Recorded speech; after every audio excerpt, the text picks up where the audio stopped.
Hi everybody! Today we're going to be talking about my TBR for 2022 and how I did with 2021.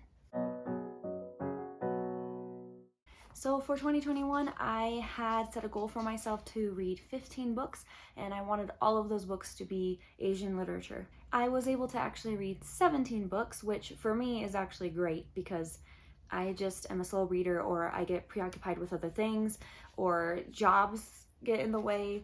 So being able to read 2 more than my original goal was actually a very successful year for me. With that said though, I would like to set my goal to 20 for 2022.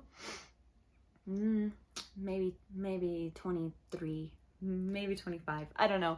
Like I said, I'm not very good at reading consistently and quickly, and so 20 though, I think I can do it. And so especially because my 2021 goal of reading only Asian literature, I read so many good books this year from so many different places: South Korea, China, Japan, Vietnam, to name a few. I just really enjoyed all of the different stories that I was able to read. Some manga, as well as just regular novels.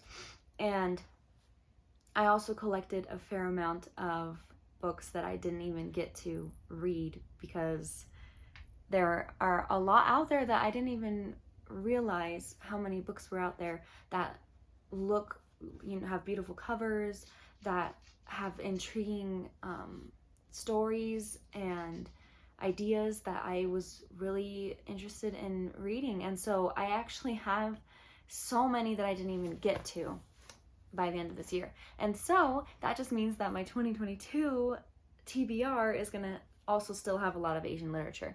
But not just that, I am going to be reading some other books mixed in there too that are books that I've actually had for a couple of years but just haven't read them because I was specifically doing Asian literature, and so I put it off so that I could just do it this year.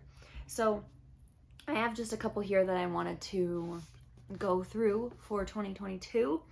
But yeah, so 2021, it was a pretty good year in terms of reading for me anyway, and I enjoyed most of what I read. And so I'd say that that's definitely a success. So moving on to 2022, I've got a lot of different plans for what I want to do for videos. I know that this channel isn't known for, posting lots of videos. I am going to try to post more videos. Maybe AJ will appear in some videos. Cross our fingers. So most of the videos will just be the same as they've always been, me talking about a book I read, but I am going to be trying to make some new type of more interactive kind of like videos. So we'll see how that goes. But anyways, well, let's get on to 2022. So my goal, like I said, was I want to try to do at least 20 books read for next year. Here's a couple of books that I'm planning to read, a couple of them that I did not get to this year, some that I've been saving.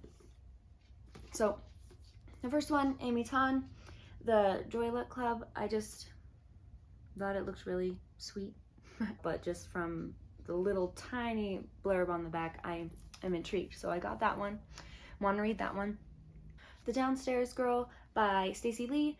I picked this one up few months ago and just haven't gotten around to it. I think that this is a fairly popular artist or author, but I haven't read any of their books before, so I'm excited to see what this one is about. This book, Himself by Jess Kidd, I read just like a little part of the back. It says, abandoned on the steps of an orphanage as an infant.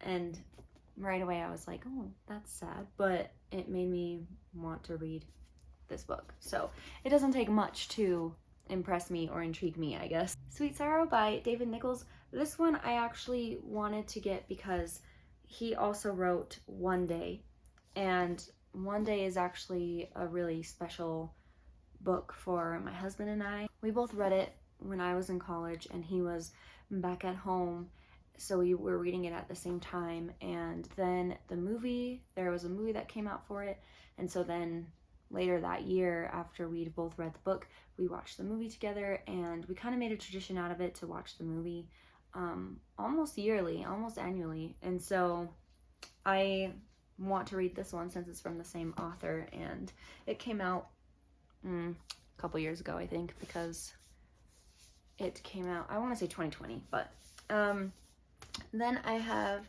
this one here, The Blossom and the Firefly. I actually don't really know anything about this except it's part of Japan's during the war, I think. Yeah, Japan 1945. And so it looks really beautiful and interesting, and my husband got it for me, so I actually didn't even see this one. He just got it for me, so I'm grateful for that, so I can read it. The Phone Booth at the Edge of the World is a absolutely beautiful cover for a book, and I am really excited to read this one. From what I remember about reading a little bit about it, I think it's from an Italian author who studied Japanese language and wrote it about a Japanese phone booth. So I'm really excited to read this because, yeah, like, it's just an intriguing title and it's beautiful artwork, and I just have a feeling like it's gonna be good. The last one, not the last one, because that's obviously not 20 books right there, but that's just a couple I grabbed off my shelf that I didn't read yet, is Esperanza Rising. This book was one of my childhood favorites. I remember just loving it when I read it, and this one is actually the Spanish copy because I'm trying really hard to be fluent in Spanish this year. I know a lot of the basic sentences, basic words, and things like that, but if I were to try to actually have a conversation with someone, I don't think I could get very far past just like small talk with them. I don't think I could have a deep conversation and be able to fully follow along. So I'm gonna try really hard to learn Spanish better so that I can read this book in Spanish and be like 99% sure of what I'm reading.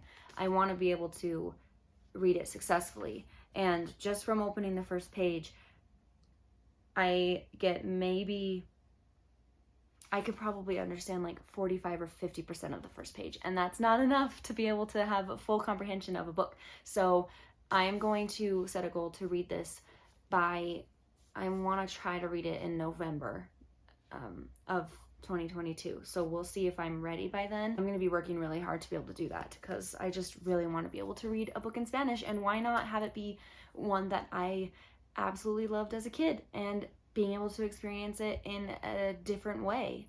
And yeah, that just makes me excited to be able to be more fluent in a language and be able to read in another language more accurately than I currently can. So anyways, that's just a couple of the 2022 books that I'd like to read. I'll put like a list right here of a couple more that I didn't pull out that I also have that I am wanting to read this year as part of my 20 books. And I will of course be making videos on most of them so that you can know how I ended up feeling about them. And yeah, thank you so much for watching. I appreciate you, and I'll see you in the next one. Bye.